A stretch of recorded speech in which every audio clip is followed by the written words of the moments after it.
আমাদের যে কনটেক্সটটা বুঝতে হবে। আমি যখন এইখানে পজিশনে আসলাম তখন আমাদের ব্যাংক রেজলিউশন অর্ডিন্যান্স ছিল না, আমার হাতে কোনো আইনি ভিত্তি ছিল না টু টেক এ ব্যাংক। আমাদের কোনো স্ট্র্যাটেজি ডেভেলপ করা হয়নি, সেটাও তো ডেভেলপ করতে সময় লাগে। তৃতীয়ত হচ্ছে ব্যাংকগুলোকে একটা টাইমও দেওয়া দরকার, ইউ সলভ ইউর প্রবলেম এবং আমরা তোমাদেরকে সহায়তা দেবো।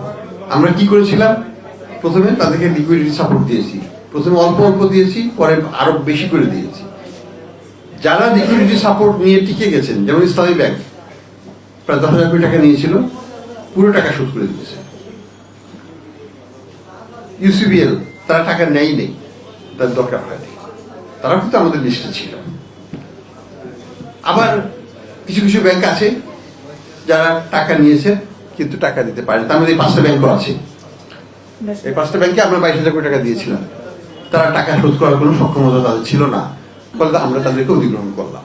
তো এইভাবেই আমরা আগাবো আমাদের সামর্থ্য অনুযায়ী। আমরা কি আরো 5টা ব্যাংককে এখন অধিগ্রহণ করতে পারি না? পারি না। কারণ কেন পারি না?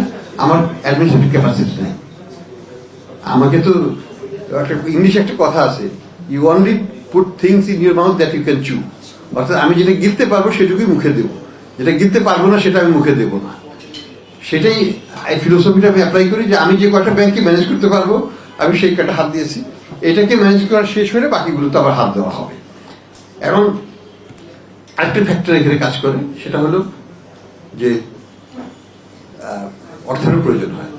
বাজেট থেকে আমরা 20,000 প্লাস 5,000 কোটি 25,000 কোটি টাকা নিচ্ছি, এটা একটা বিশাল অঙ্কের টাকা, এটা বাজেটে ছিল না। সরকার এটাকে দিয়েছেন আমাদেরকে এই কার্যক্রম সম্পাদনের জন্য। আমরা আগামী বাজেটে আরো হয়তো 25-30,000 কোটি টাকা চাইবো এবং ব্যাংক রেজলিউশনের জন্য চাইবো, কিন্তু সেটা সময় সাপেক্ষ ব্যাপার এবং সেটা পরবর্তী সরকারের সিদ্ধান্তের ব্যাপার। কিন্তু আমরা মনে করি যে এটা ধাপে ধাপে আমাদের করতে হবে। একবারে সবকিছু গিলতে গেলে গলায় থেকে আমি মারা পড়বো, কাজে সেটা আমি